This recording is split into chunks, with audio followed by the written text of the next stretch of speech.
Selamat pagi semua ya. Oke, siapa hadir semua ya hari ini ya? Hadir, bagus. Nah, semuanya hadir. Oke anak-anak, sebelum memulai pembelajaran kita hari ini, kita berdoa terlebih dahulu ya. Kita berdoa terlebih dahulu. Mengharapkan semuanya berdiri, kita akan laksanakan doa. Oke, dulu.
Kita akan menyanyikan lagu Garuda Pancasila.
Minggu lalu kita sudah belajar materi IPA, yaitu apa? Siapa yang masih ingat? Angkat tangan.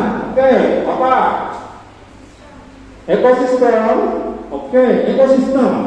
Ekosistem dibagi jadi berapa? Dibagi berapa? Dua. Betul sekali. Ekosistem apa dan apa? Hah? Keras suaranya. Ekosistem biotik dan abiotik. Benar anak-anak. Biotik apa sih contohnya? Oke, betul. Hewan, tumbuhan, dan manusia. Kalau biotik,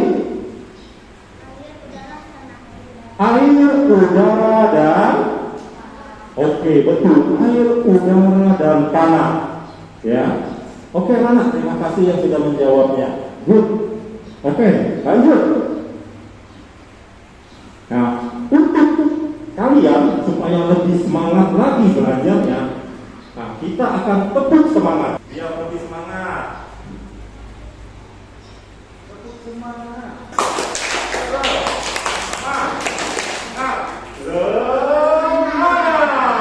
Oke, semangat semua ya. Oke, anak-anak, sekarang Bapak akan mengajarkan materi IPA. Coba lihat di bukunya di halaman 45. Buka bukunya di halaman 45. Pelajaran hari ini yang akan kita pelajari adalah bahasa Indonesia, yaitu menentukan ide pokok.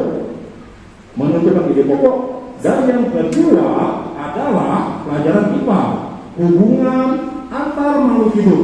Hubungan antar makhluk hidupnya semuanya apa? Produsen, konsumen, dan pengurai. Nah, sekarang Bapak mau tanya kepada kalian, masih ingat nggak kalian apa sih teks non fiksi itu?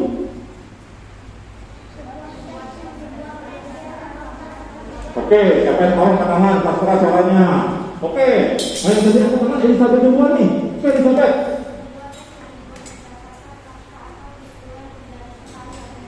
Oke, benar sekali. Jason setuju nggak, Jason? Teks non fiksi itu apa sih? Teks non fiksi. Non fiksi adalah sebuah teks yang dibuat berdasarkan fakta atau peristiwa yang terjadi sehari-hari. Peristiwa atau fakta yang terjadi dalam kehidupan sehari-hari.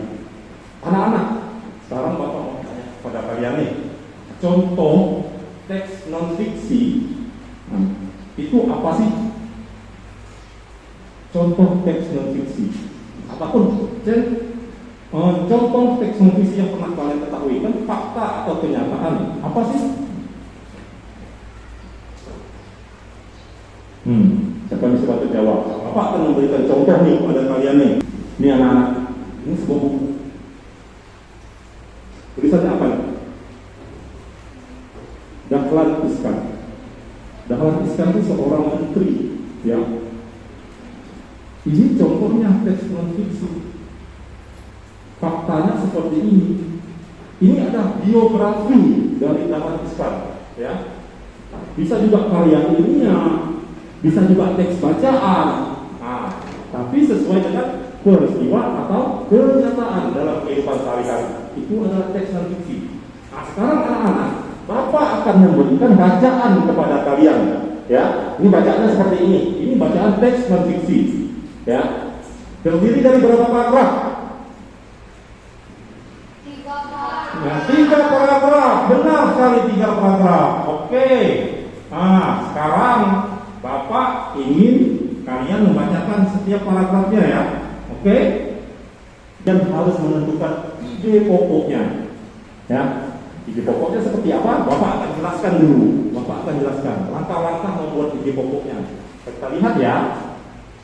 Yang pertama, cara menentukan ide pokok adalah baca seluruh paragraf dengan cermat. Tadi teman-teman kalian sudah baca belum? Sudah. Berarti sudah dibaca dengan cermat anak-anak bacaan tersebut. Yang kedua adalah setelah membaca keseluruhan bacaan, cermatilah apakah jawaban tersebut bersifat deduktif, induktif, atau campuran. Deduktif itu maksudnya di awal kalimat, induktif di mana? Di akhir kalimat, dan campuran di awal dan akhir. Ingat ya anak-anak ya. Jadi baca kalimat demi kalimat sampai kamu menemukan ide pokok tersebut. Yang ketiga adalah tandailah kata kunci tersebut. Kemudian ubahlah menjadi kalimat yang lebih kompleks atau untuk memastikan kebenaran jawaban kamu tersebut. Tandailah kata kuncinya. Cari kata kuncinya. Biasanya di awal, di akhir, atau campuran. Berarti di awal dan di akhir. Yang keempat adalah tandai ide pokok tiap paragraf. Kemudian ubahlah menjadi kalimat yang lebih. Tandailah kalimat tersebut agar kamu tidak lupa ya anak-anak ya. Tandai juga informasi penting yang menjadi penutup ide pokok tersebut. Tandai ya. Yang kelima adalah langkah akhir untuk memastikannya bahwa kamu telah menandai ide pokok tersebut, baca dengan tepat. Berarti dibaca berulang-ulang. Oke, sekarang kita akan menentukan ide pokok dari Angelica, Daniel, dan Jason yang dibacanya tadi. Oke, kita sama-sama menentukan ide pokoknya ya. Sekarang kita lihat nih di paragraf pertama. Kira-kira di manakah ide pokoknya? Siapa yang bisa bantu jawab? Di awal kah, di akhir, atau campuran? Ini Bapak bantu di awal kalimat. Sekarang Bapak mau tanya kepada kalian, di awal kalimat kira-kira yang mana bacaannya? Para kalimatnya yang mana? Di awal kalimat. Oke, coba baca.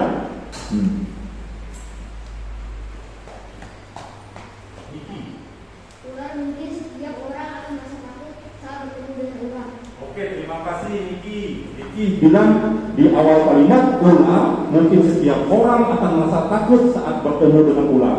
Nah, biasanya kita harus betul ya di awal kalimat ya. Kata kuncinya kira-kira apa anak-anak? Cari kata kuncinya. Bukan kalian catat semuanya. Cari kata kuncinya. Apa kira-kira kata kuncinya? Siapa yang bisa bantu? Yes, sir? Oke, Bapak bantu ya. Kata kuncinya adalah merasa takut. Siapa yang merasa takut? Orang. Takut dengan apa? Nah, coba buat kata ide pokoknya. Tidak boleh kalian catat semua nih. Ular, mungkin setiap orang akan merasa takut saat bertemu dengan ular. Tidak perlu dicatat semua. Biasanya kalian mencatat semua. Jadi ide pokoknya apa? Siapa yang bisa bantu? Merasa takut. Yang merasa takut manusia. Takut dengan siapa? Dengan ular. Nah, coba buat ide pokoknya apa? Orang akan merasa takut ketika bertemu dengan ular. Orang akan merasa takut jika bertemu dengan ular. Betul. Jangan kamu tulis ular, koma mungkin. Tak boleh. Jadi jawaban yang benar adalah betul kata Jason. Orang akan merasa takut saat bertemu dengan ular. Terima kasih untuk Jason. Kita beri aplaus untuk Jason lagi. Oke. Nah, itu cara menemukan kata kuncinya ya. Oke, kita lanjut di paragraf kedua lagi. Kita baca sama-sama ya. Nih lihat. Oke, kira-kira kata kuncinya di mana? Apakah di awal ataukah di akhir?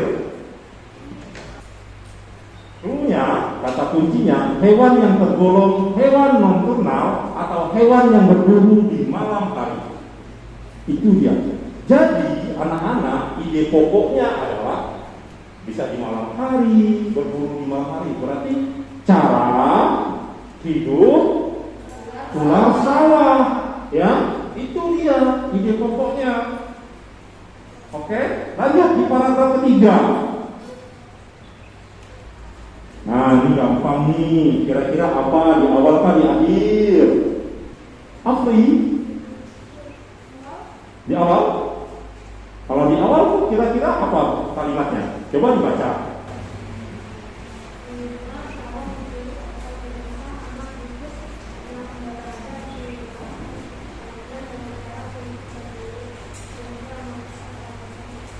Dan tidak berdaya. Oke, betul sekali. Di awal kalimat anak-anak. Lihat, ular sawah memburu atau memangsa hama tikus yang berada di lahan pertanian. Kira-kira kata kuncinya apa? Cara memburu. Udah dapat, betul sekali. Coba tambah lagi, cara memburu. Siapa yang memburu? Ular. Kan ular. Ah, berarti coba ular. Oke, coba Desa jawab. Cara ular untuk memburu atau memangsa tikus. Oke, cara ular untuk memburu dan memangsa tikus. Siapa lagi? Ada yang berbeda tidak? Elizabeth? Oke, benar, hampir. Oke, yang penting apa?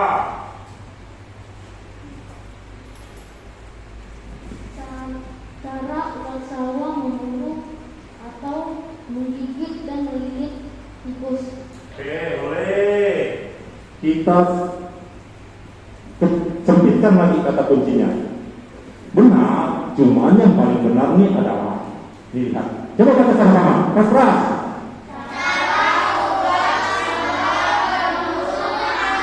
Iya, cara ular sawah berburu mangsa.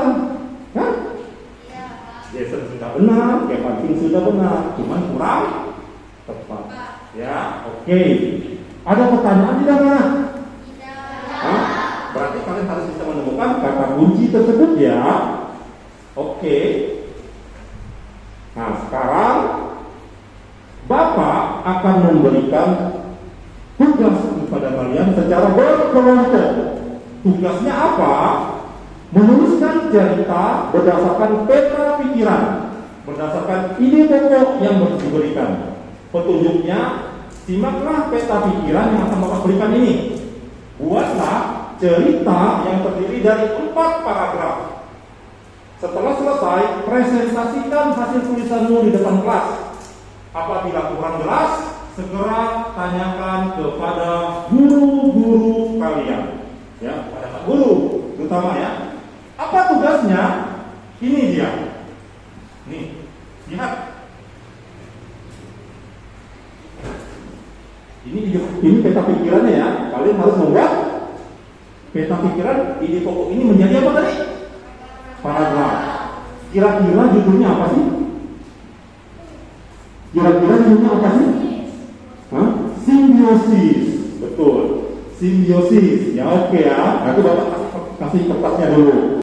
Anak-anak, Bapak akan membagikan kalian ke dalam 4 kelompok. Nah, sudah ada 4 orang, dan 3 orang. Nah, ini soalnya Bapak berikan LKPD-nya ya. Kelompok kerjanya Bapak akan memberikan. Ini untuk kelompok Elizabeth, kelompok Jocelyn, kelompok Cherry, kelompok Jason. Ya, kerjakan sekarang ya anak-anak ya. Oke, kalian boleh berkelompok, kerjakan. Bapak beri waktu kalian selama 20 menit. Setelah itu, dari kalian harus mempresentasikan hasil ide pokoknya. Oke, kerjakan 1, 2, 3 secara berkelompok. Diskusi boleh diskusi sambil ngobrol-ngobrol. Yuk.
sudah selesai belum? Oke, sudah selesai semua ya. Oke, sekarang Bapak mau dari kalian siapa yang mau bacakan hasil tugas kelompok kalian? Angkat tangan.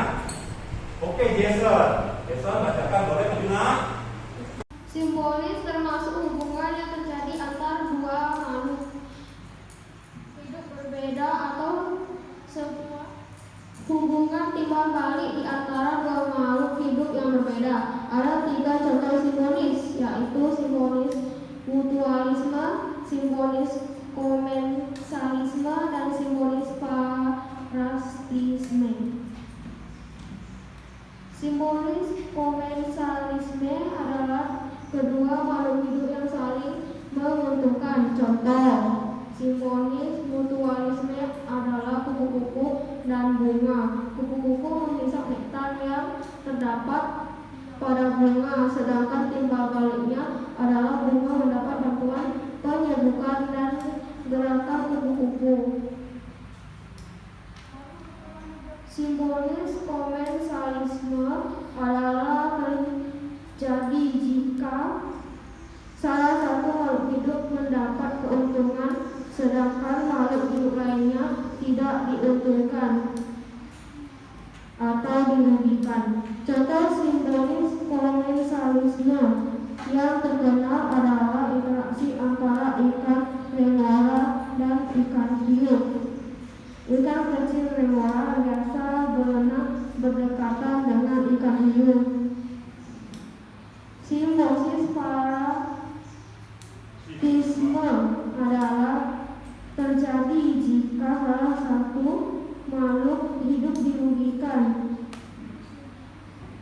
Nyamuk mendapat keuntungan dengan menghisap darah dari manusia, sedangkan manusia dirugikan karena dapat terjangkit penyakit berbahaya. Oke, terima kasih Jason. Kita beri aplaus untuk Jason dulu. Oke, sekarang kalau sudah selesai semua, Jason ambil jawaban teman-temannya ya. Oke, Jason ambil dulu jawaban teman-temannya ini. Ya, diambil.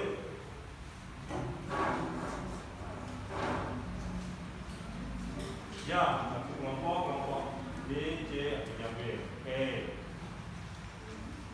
Kelompok Jaslyn, kelompok Elizabeth juga.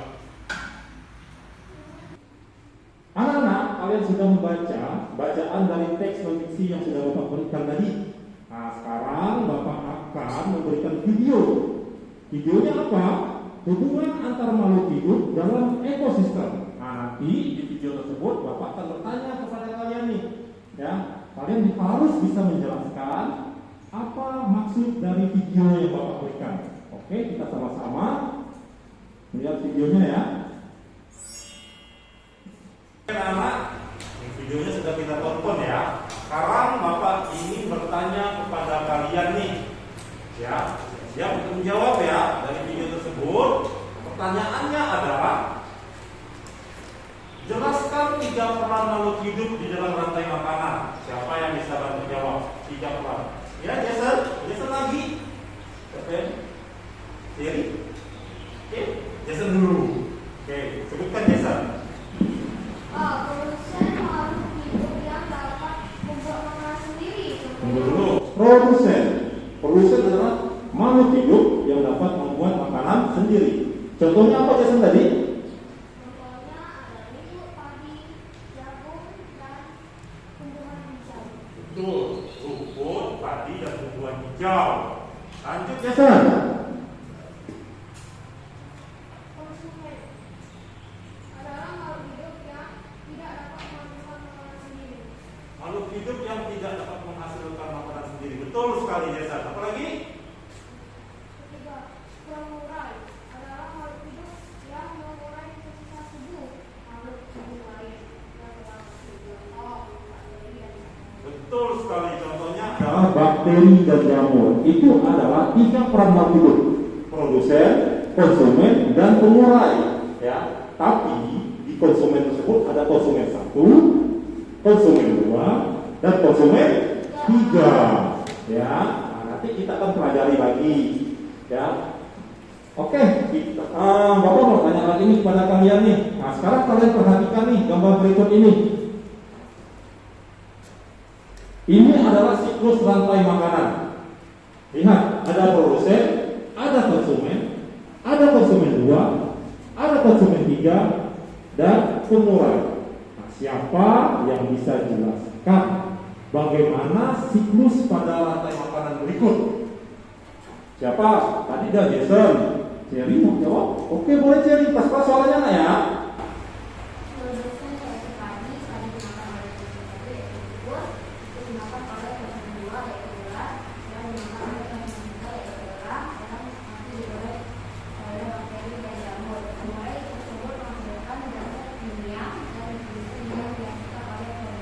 Oke, terima kasih Cherry. Cherry bilang adalah seperti ini anak-anak. Produsennya adalah apa nih produsennya? Rumput, pati ya. Konsumen satunya apa? Tikus. Konsumen 2-nya? Konsumen 3-nya? Elang mati. Kalau elang mati berarti di apa? Diurai. Betul kan, diurai. Diurai oleh apa? Bakteri. Benar. Sekarang pertanyaan Bapak kepada kalian, apa yang terjadi jika salah satu dari rantai makanan ini punah? Misalkan konsumen satunya mati. Siapa yang bisa jawab? Nah, jika salah satu rantai oke, majulah. Coba, mau jelaskan. Daniel. Jika ular mati maka tidak ada makanan untuk ular. Jika ular mati tidak ada makanan untuk ular. Oke. Jika ular mati tidak ada makanan untuk ular. Nah, sekarang nih Bapak mau tanya kepada kalian. Misalkan ularnya mati diburu, otomatis yang tambah banyak apa? Tikus. Betul. Tikus banyak. Lalu tikus makan apa? Padi. Betul. Apa yang terjadi kepada para petani jika tikus makin banyak? Petaninya gimana? Hah? Petaninya gimana? Merugi. Betul tidak? Hasil panennya gimana? Dimakan tikus. Jadi anak-anak, ya aku jelaskan ya, keseimbangan ekosistem di dalam rantai makanan ini terganggu. Mengapa? Karena semua makhluk hidup mempunyai perannya masing-masing dalam ekosistem sawah tersebut. Misalkan ular punah karena diburu, kalau perhatikan, otomatis tikus makin banyak. Betul, makin banyak. Akibatnya tanaman padi di sawah dan para petani akan rugi. Nah, karena mengalami gagal panen. Jadi anak-anak, intinya keseimbangan ekosistem di rantai makanan ini harus tetap terjaga. Jangan sampai kita buru apa tadi? Ular itu jadikan makanan, misalkan kulitnya dijadikan apa? Dompet. Nah, boleh. Jadi harus jaga keseimbangan ekosistem tersebut. Oke, kita lanjut. Hubungan makhluk hidup dalam ekosistem dibagi menjadi kompetisi, predasi, dan simbiosis. Oke, Bapak sekarang akan jelaskan nih apa itu predasi, kompetisi, dan simbiosis.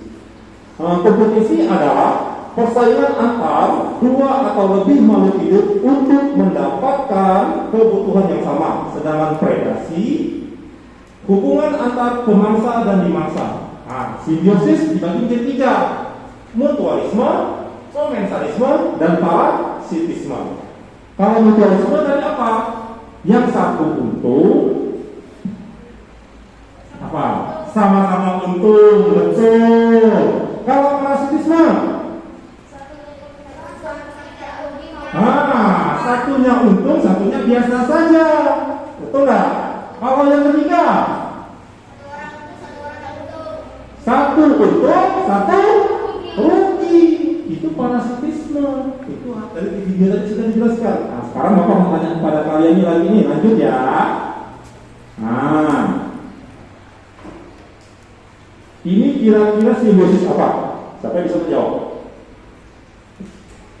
A. Simbolis mutualisme. Mengapa kamu katakan simbiosis mutualisme?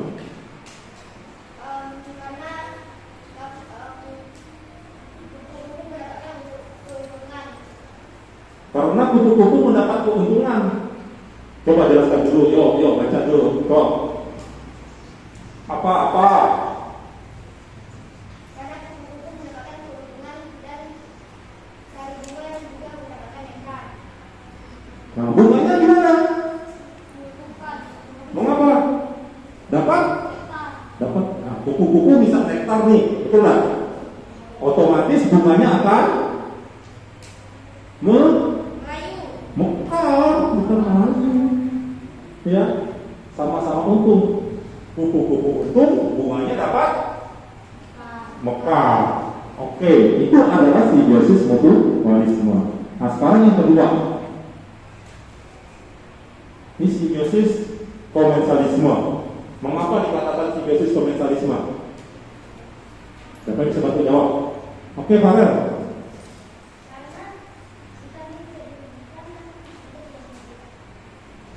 Nah, karena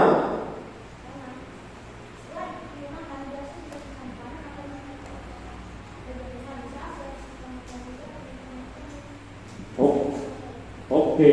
Nah, Farel bilang seperti ini. Hiu makan hewan lain nih, otomatis sisa-sisa makanannya dimakan oleh apa? Ikan herbivora. Berarti apa? Apa? Oke, terima kasih. Kita lanjut lagi. Terima kasih untuk Farel. Yang terakhir, ini simbiosis apa nih? Nyamuk apa? Parasitisme. Nah, mengapa dikatakan parasitisme? Siapa yang bisa bantu jelaskan? Oke, Vicky. Karena nyamuk mendapatkan keuntungan karena menghisap darah manusia. Sementara manusia mendapat kerugian karena darah yang dihisap dan disebarkan bikin penyakit oleh nyamuk. Oke, Vicky bilang nyamuk ini hisap darah. Otomatis si manusia itu mengalami kerugian. Karena apa? Darahnya dimakan oleh nyamuk. Itu dikatakan simbiosis parasitisme. Jadi anak-anak, kalian harus bisa membedakan simbiosis mutualisme, parasitisme, dan komensalisme. Oke, ada pertanyaan tidak? Ada pertanyaan anak? Oke, kalau tidak ada pertanyaan, Bapak akan memberikan tugas kepada kalian membuat rantai makanan. Secara berkelompok lagi ya, membuat rantai makanan ya. Oke. Bapak kalian akan berkelompok lagi seperti tadi lagi sesuai dengan kelompok-kelompoknya ya. Oke anak-anak, Bapak akan memberikan tugas kepada kalian secara berkelompok ya. Tugasnya adalah membuat rantai makanan tadi. Ya, ini tugasnya memberikan secara berkelompok. Kalian pilih rantai makanan yang mana? Ini gambarnya di sini ya. Gambarnya di sini ya. Dan gambarnya di sini.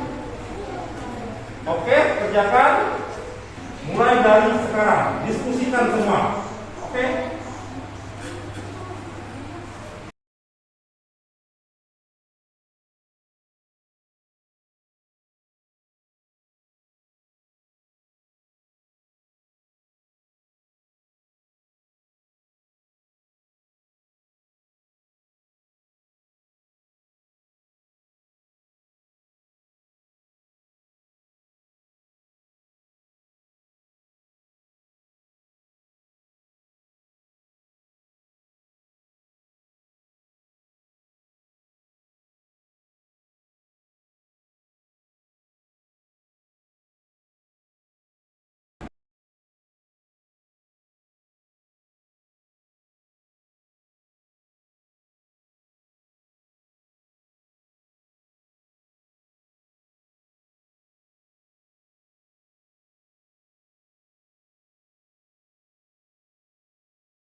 tugasnya tepat waktu. Oke, Bapak akan bertanya kepada kalian nih, apa yang kalian dapat dari pembelajaran hari ini? Ada pembelajaran apa hari ini? Ekosistem. Apalagi? Simbiosis. Yang bahasa Indonesia apa? Ide pokok. Oke. Yang dari gambar-gambar tadi apa namanya? Benar, rantai makanan anak-anak. Ya. Oke. Pembelajaran hari ini yang kita dapat adalah menentukan ide pokok dalam bacaan. Yang kedua, membuat paragraf dari ide pokok yang telah diberikan. Dan yang terakhir adalah menjelaskan hubungan antar makhluk hidup dalam rantai makanan. Dan yang terakhir, anak-anak juga harus aktif ikut dalam menjaga keseimbangan ekosistem dengan cara menjaga lingkungan tersebut dengan bersih. Oke, anak-anak, ada pertanyaan tidak hari ini? Hari ini kira-kira senang nggak belajarnya? Terima kasih untuk kalian yang sudah mau belajar hari ini. Anak-anak, ingat, minggu depan kita akan belajar di materi subtema 5, tema 5, subtema 3. Jadi kalian harus belajar materi tersebut ya di tema 5, subtema 3. Dan Bapak ingatkan kepada kalian lagi, harus menjaga kesehatan kalian dan juga menggunakan masker, mencuci tangan, dan jaga jarak. Tidak boleh ikut di dalam kerumunan. Di kerumunan tidak boleh ada kalian sini, ya. Lebih keras, ya. Oke. Kalau tidak ada pertanyaan hari ini, karena kalian sudah senang untuk belajar hari ini, kita akhiri dengan doa. Oke. Semuanya bangkit berdiri, kita akan mengakhiri pembelajaran kita.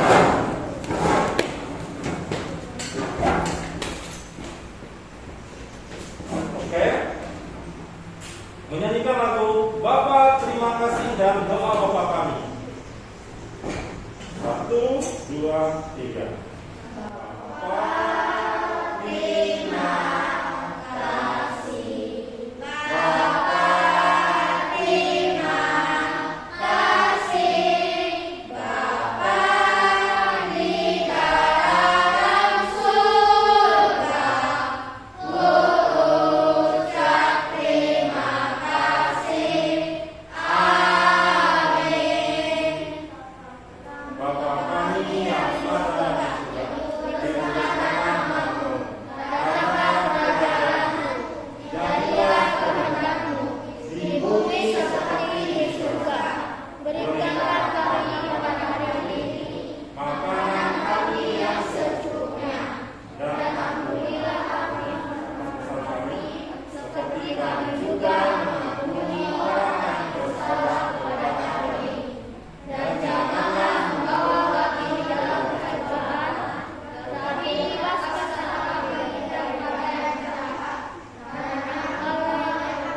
Daniel, tandanya sudah rapi. Apalagi Feli. Nanti jangan terlalu jangan di luar ya.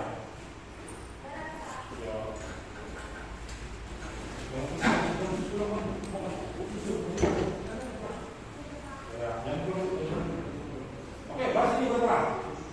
Bahas ini lagi berkurang. Boleh pulang semua bahas ini ya.